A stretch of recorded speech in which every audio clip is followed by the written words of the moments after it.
बिस्मिल्लाहिर्रहमानिर्रहीम रब्बिश्रह ली सदरी वयस्सिर ली अमरी वहलुल उक़दतम मिन लिसानी यफ़क़हू क़ौली। अस्सलाम वालेकुम everyone, here is me Yusra Habib और मैं आज जिस टॉपिक के बारे में बताने जा रही हूँ वो है स्टैट्स का, जिसमें आ जाता है रिलायबिलिटी। अच्छा, व्हाट इज़ रिलायबिलिटी? रिलायबिलिटी क्या होती है?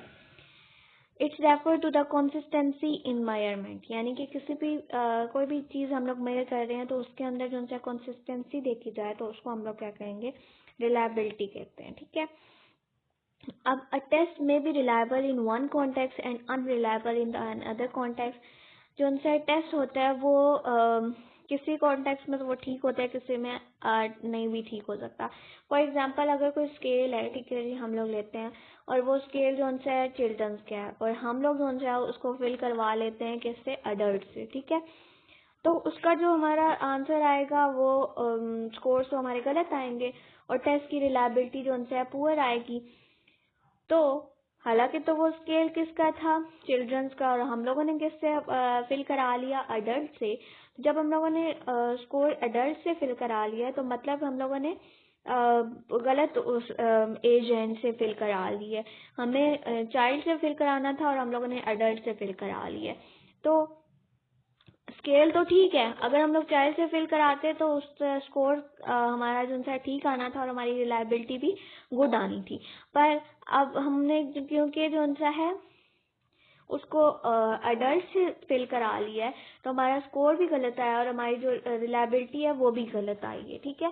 तो स्केल जो सा है होते तो ठीक है, पर वो जो सा है टेस्ट जो सा है ना, कहीं कहीं जो सा है वो ठीक मतलब कि किसी जगह किसी कॉन्टेक्स्ट में तो वो ठीक होते हैं और किसी कॉन्टेक्स्ट में वो रिलायबल नहीं भी होते। ठीक है। उसके बाद हमारा जो उनसे दूसरा क्या आगे तीसरा point, a reliability coefficient is an index of reliability, a proportion that indicates the ratio between the true score variance on a test and the total variance। अब हमारे पास जो reliability coefficient होता है वो रेशियो है किसकी? ट्रू स्कोर वेरिएंस की और टोटल स्कोर वेरिएंस की। अब जो ट्रू स्कोर वेरिएंस होता है वो हमारे पास क्या होता है कि हम लोग जब हम लोग कोई चीज़ मेजर करते हैं या हम लोग फॉर एग्जांपल क्वेश्चनियर फिल कराते हैं, ठीक है, और उसमें कुछ क्वेश्चनियर्स ऐसे होते हैं कि वो क्या कहते हैं, नॉन सीरियस एटीट्यूड हमें उनका नज़र आ रहा होता है और उनकी जो उनसा है हमें जिगजैग पैटर्न बने हुए नज़र आ रहे होते हैं या सारे एक्सट्रीम पे क्वेश्चनियर फिल हुए होते हैं, यानी कि या तो बहुत ज़्यादा हाई उस एक्सट्रीम पे फिल हुए होंगे या बहुत ज़्यादा लो एक्सट्रीम पे फिल हुए होंगे या जिगजैग पैटर्न बने हुए होंगे। तो ये जो उनसा है हमें पता लग जाता है कि ये जितने भी जो उनसा है ना हमारे पास क्वेश्चनियर हैं जो ऐसे फिल हुए हैं वो हमारे पास एरर है। जब हम अपने डेटा में से ये एरर निकाल देते हैं तो उसके बाद जो हमारी एक्चुअल वैल्यू रह जाती है, यानी कि एक्चुअल एटीट्यूड जिनका हमें शो रहा होता है कि ये क्वेश्चन ठीक है, तो वो जो उनसे हमारे पास जो एक्चुअल डेटा होता है एरर के बाद, एरर को निकालने के बाद, तो वो जो डेटा होता है उसको हम लोग क्या कहते हैं?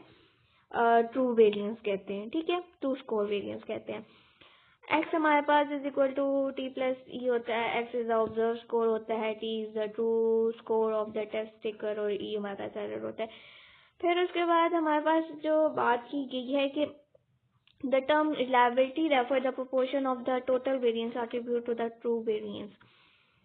The greater the proportion of the total variance attribute to the true variance, the more the reliable the test। इसका मतलब ये है कि जितना ज़्यादा हमारा स्कोर जो सा है ट्रू होगा उतना ज़्यादा हमारा जो टेस्ट होगा वो रिलायबल होगा, यानी हमारी राइटिंग जो रीडिंग होगी वो ठीक आएंगी जितना ज़्यादा हमारे पास ट्रू स्कोर होगा।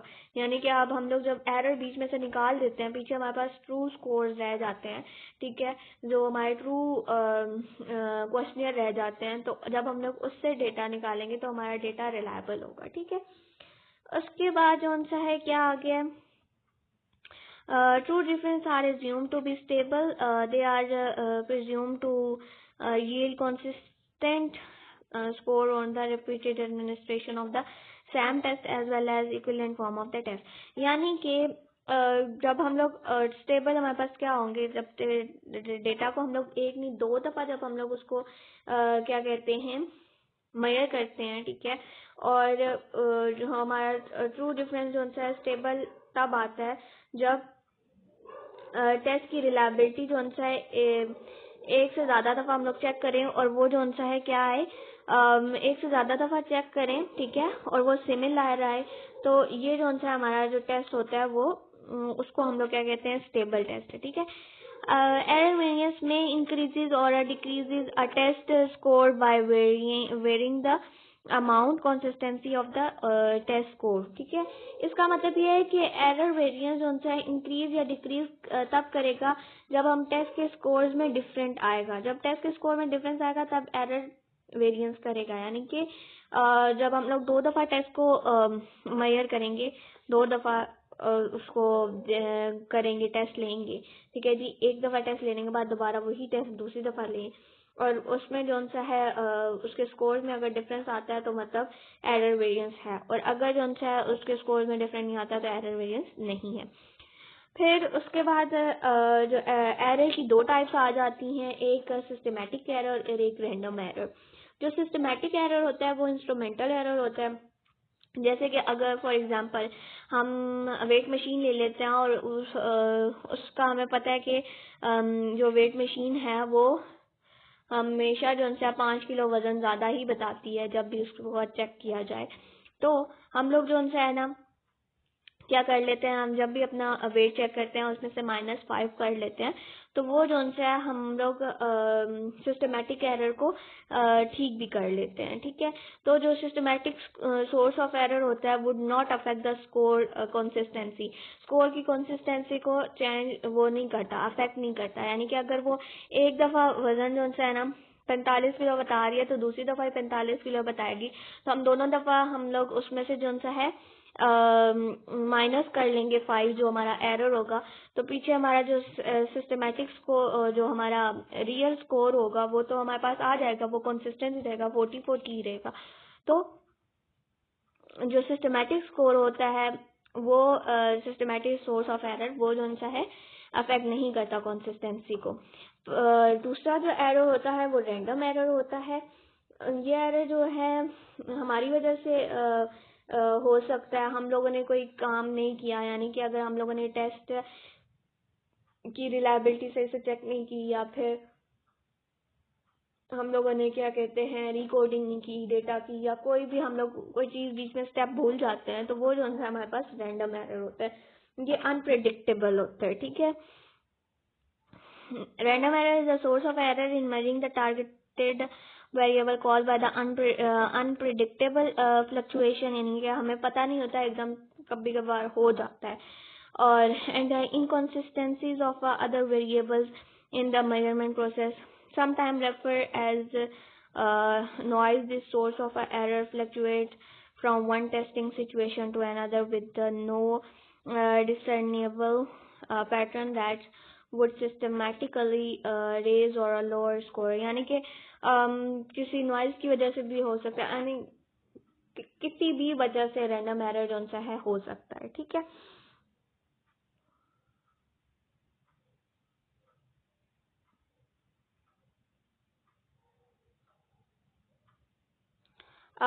फिर उसके बाद हमारे पास लिखा गया कि once systematic error being known become known, जब हमें सिस्टमेटिक एरर का पता लग जाता है कि ये हमारे पास सिस्टमेटिक एरर इस सिस्टम के अंदर इतना एरर है, तो इट बिकम प्रिडिक्टेबल, हम लोग उसको प्रिडिक्ट कर सकते हैं और हम लोग उसको फिक्सेबल भी कर सकते हैं। जैसा मैंने वेट मशीन की एग्जांपल में कहा था कि अब हमें पता है कि 5 किलो हमेशा वो वजन ज़्यादा ही बताती है, तो हम लोग उसमें से उसको फिक्स भी तो कर सकते हैं हमेशा। हम उसमें से या तो हम लोग माइनस कर लेते हैं, यानी कि या फिर उसको फिक्स करके ठीक कर लेते हैं, ठीक है, करवा लेते हैं।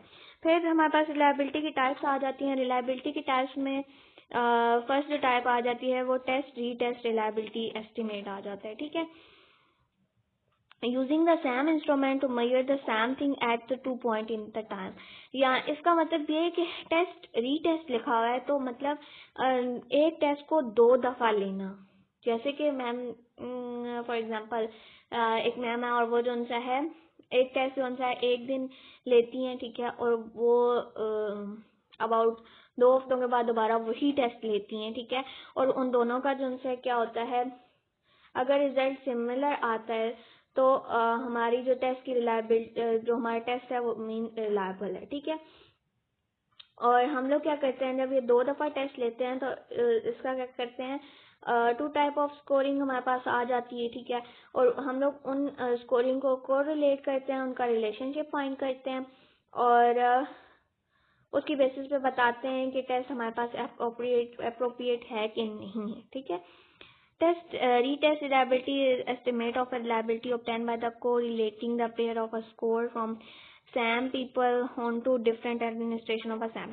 यानी कि हमारे पास SAM ही बंदों से जो सा वो टेस्ट एक दफ़ा लिया गया, फिर दोबारा उन्हीं से वही टेस्ट लिया गया और फिर उस टेस्ट को जो सा है देखा जाता है, उसको कोरिलेट किया जाता है और फिर उसके बाद बताया जाता है अगर वो उसकी बेसिस पे हम लोग देखते हैं कि ये टेस्ट रिलायबल है कि नहीं है, ठीक है। और हमें पता लगता है कि ये टेस्ट अप्रोप्रिएट है कि नहीं है। As the time interval between the administration of the SAM test increases, the correlation between the score obtained on each test decreases. इसका मतलब कहने का मतलब ये है कि अगर हम लोग फॉर एग्जांपल कोई हम लोग ट्रेड ले लेते हैं जो हमें मतलब ज़्यादातर स्टेबल रहते हैं, कोई पर्सनैलिटी ट्रेड ले लेते हैं, ठीक है, और उसका टेस्ट रीटेस्ट करते हैं, यानी कि एक दफ़ा हम लोग जो सा है वो हमारी जो पर्सनैलिटी ट्रेड है वो स्टेबल रहती हैं, हम लोग एक दफ़ा जो सा है एक पर्सनैलिटी ट्रेड के ऊपर टेस्ट करते हैं, ठीक है, और अबाउट 6 महीनों के बाद हम लोग उसको दोबारा जो सा है टेस्ट लेते हैं, वही टेस्ट करते हैं जो कि पहले उस पर्सनैलिटी ट्रेड के ऊपर हम लोगों ने टेस्ट लिया, यानी कि एक क्वेश्चनियर फिल कराते हैं एक बंदे से और 6 माह के बाद दोबारा वही क्वेश्चनियर उससे फिल करवाते हैं, ठीक है। तो क्या होता है कि अगर हमारे पास टेस्ट सैम आएगा तो हमारा जो टेस्ट होता है वो रिलायबल है, ठीक है। और अगर जो सा टाइम इंक्रीज कर जाता है, यानी कि हम लोग साल या 2 साल के बाद उसी बंदे को ढूंढें और फिर दोबारा से उससे क्वेश्चनियर फिल कराएं, तो हमारी जो टेस्ट की जो टेस्ट का जो है ना कोरिलेशन जो सा कम हो जाती है, हमारा टेस्ट रिलायबल नहीं रहता, हमारी जो रिलायबिलिटी है होती है वो कम आती है, ठीक है। और यानी कि वो स्टेबल, अब हमारे जो पर्सनैलिटी ट्रेड होते हैं वो हमेशा स्टेबल तो नहीं रहते, चलो 6 माह बाद या 3 माह बाद एक बंदे के अंदर ट्रेड है और वो 3 माह बाद भी वो पर्सनैलिटी ट्रेड वैसा ही रहेगा। अब ये भी तो होता है कुछ एक्सपीरियंसेस चेंज हो जाते हैं, एक्सपीरियंसेस होते हैं, तो बंदे का आहिस्ता आहिस्ता टाइम गुजरते गुजरते पर्सनैलिटी भी तो चेंज हो सकती है, ठीक है। तो इसलिए जो सा टेस्ट की रिलायबिलिटी कम आ सकती है अगर हम लोग टाइम का जो टेस्ट दूसरी दफ़ा हम लोग कर रहे हैं उसका टाइम इंटरवल ज़्यादा रखते हैं। तो the longer the time that passes, the greater the likelihood that the reliability coefficient will be lower. तो हमारा reliability coefficient होगा वो लो होगा अगर हमारे पास ज़्यादा टाइम गुजर गया और हम लोग जो सा टेस्ट की दोबारा करते हैं, तो ठीक है। When the interval between the testing is greater than 6 months, the estimate of the retest reliability is often referred to as a coefficient of stability. और अगर हम लोग ज़्यादातर जो सा टेस्ट की जो टेस्ट रीटेस्ट 2 इंटरवल जो ज़्यादा होता है, यानी कि एक टेस्ट एक टाइम पे लेना और फिर 6 मंथ के बाद दोबारा वही टेस्ट लेना, ज़्यादातर मतलब 6 मंथ का इंटरवल होना चाहिए। और अगर हम लोग 6 मंथ के बाद वही जो सा टेस्ट का रिजल्ट आता है तो वो रिलायबल होगा।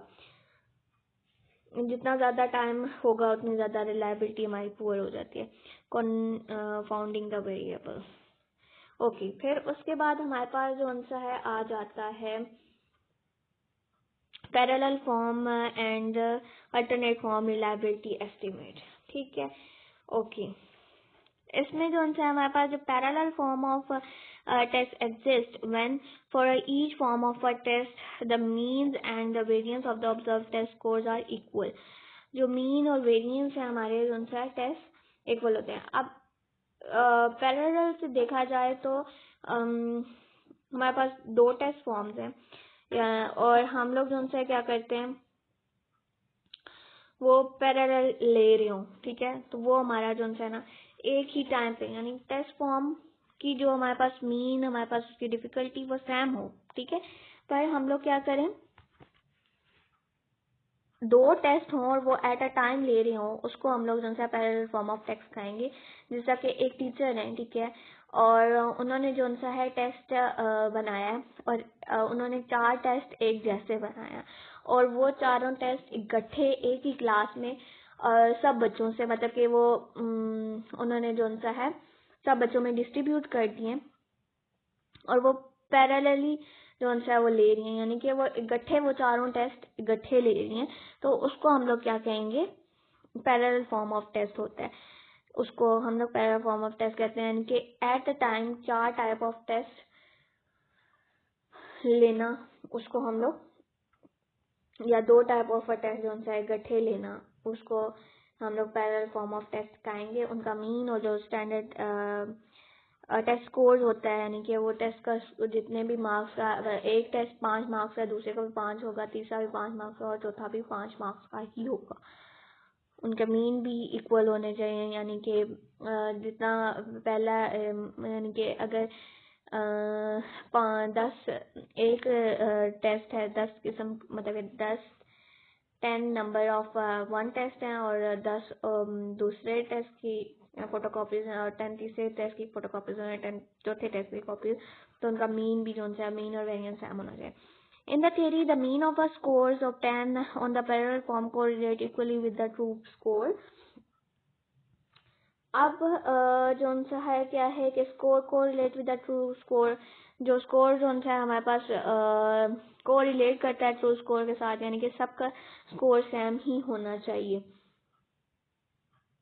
और अब टेस्ट इस तरह होना चाहिए कि वो एक जैसा हो, और वो जो सा है टेस्ट के स्कोर पर कोई भी अफेक्ट ना लाए, ठीक है। More practically score of 10 on parallel test correlate equally with the other measures, यानी कि सबके लिए जो सा है टेस्ट के स्कोर सेम ही रहें, वो टेस्ट की उसके ऊपर कोई इफेक्ट ना करें। अब अल्टरनेट फॉर्म ऑफ टेस्ट क्या होता है? अल्टरनेट फॉर्म ऑफ टेस्ट ये होता है कि एक ही टेस्ट है आपके पास, पर वो आप अल्टरनेट फॉर्म में ले रहे हो, ठीक है। यानी कि आप अगर समझ लें, ऐसे कर लेते हैं फॉर एग्जांपल कि एक टेस्ट है, और ठीक है, या हम लोग क्वेश्चनियर ले लेते हैं, ठीक है, और उसको क्या करते हैं, एक बंदे से जो सा है पेन पेंसिल दे के उससे क्वेश्चनियर फिल करा रहे हैं, और उसकी फोटोकॉपी एक दे दी है, और एक बंदे से ऑनलाइन क्वेश्चनियर फिल करा रहे हैं। हमारे पास टेस्ट दोनों सेम ही है, दोनों क्वेश्चनियर सेम है, पर एक हम लोग जो सा उसको सामने बिठा के और पेज के ऊपर हम लोग उससे फिल करा रहे हैं, और एक जो सा अल्टरनेट फॉर्म में फिल करा रहे हैं, यानी कि हमारी फॉर्म डिफरेंट हो सकती हैं, ठीक है। तो alternate forms are simply different version of the test that has been constructed so as to be parallel, यानी कि इसमें ये होता है कि जो हमारे पास इम्पोर्टेंट चीज़ ये होती है कि हमारा जो कंटेंट होता है वो सेम होता है, यानी कि जो हम लोग क्वेश्चन फिल करा रहे हैं दोनों क्वेश्चनियर सेम ही हैं, और जो हमारे पास लेवल ऑफ डिफिकल्टी है वो भी सिमिलर है, यानी कि यहाँ पर जो क्वेश्चंस लिखे हुए हैं वही दूसरे वाले में भी क्वेश्चंस लिखे हुए हैं, ठीक है। तो वो हमारे पास अल्टरनेट फॉर्म ऑफ टेस्ट होते हैं। तो पैरेलल फॉर्म और अल्टरनेट फॉर्म में हमारे पास दोनों में पता लग गया क्या क्या होते हैं, ठीक है।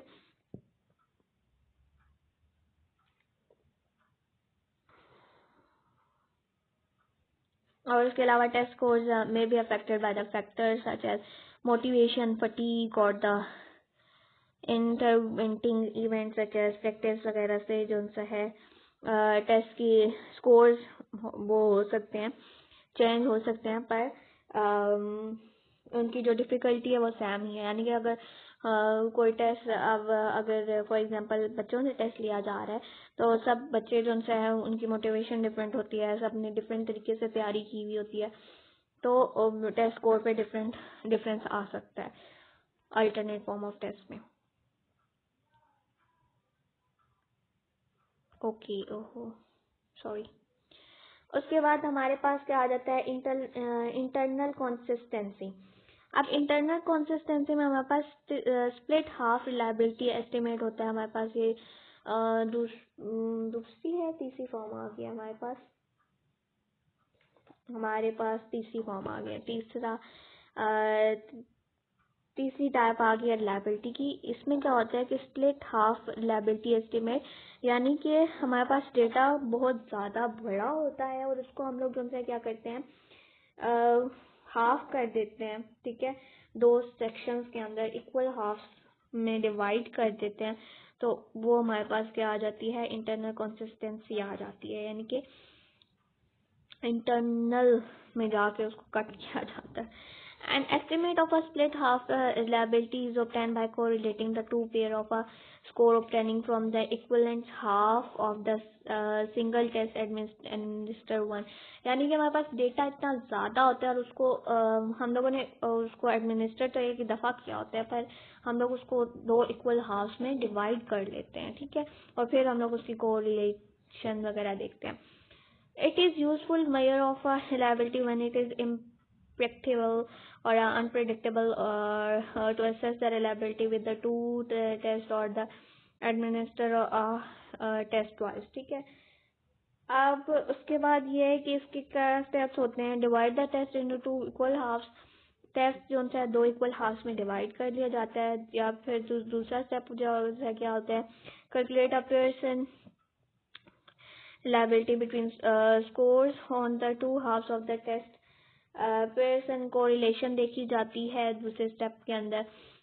तीसरे स्टेप में हम लोग एडजस्ट करते हैं स्पीयर ब्राउन फार्मूला को एडजस्ट करते हैं, देखते हैं कि हाफ टेस्ट रिलायबिलिटी के अंदर स्पीयरमैन फार्मूला कैसे लगता है, मतलब कि ये तीन स्टेप इकट्ठे करते हैं। फिर उसके बाद हमारे पास आ जाता है कि स्पीयरमैन ब्राउन फार्मूला क्या होता है। स्पीयरमैन ब्राउन फार्मूला हम लोग यूज़ तब करते हैं जब हमारे पास जो टेस्ट होता है वो बहुत ज़्यादा बड़ा होता है, इंटरनल कंसिस्टेंसी टू हाफ में एस्टिमेट करवाना हो, तो तब हम लोग कौन सा है स्पीयरमैन ब्राउन फार्मूला यूज़ करते हैं, ठीक है। जैसे कि यहाँ पर लिखा हुआ है कि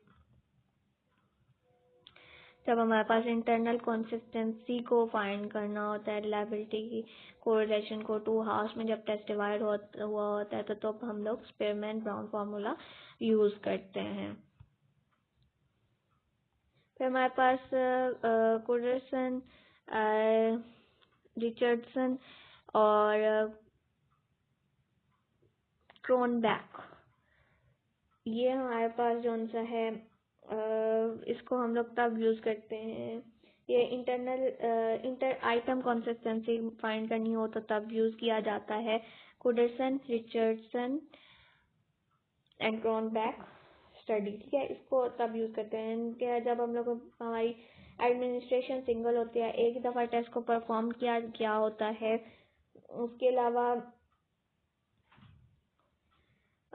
उन रिस्पॉन्सेज में होती है जिनकी रिस्पॉन्स ऑप्शन डाइकोटोमस होते हैं, यानी कि यस और नो में आंसर होता है या ट्रू और फॉल में आंसर होता है, ठीक है।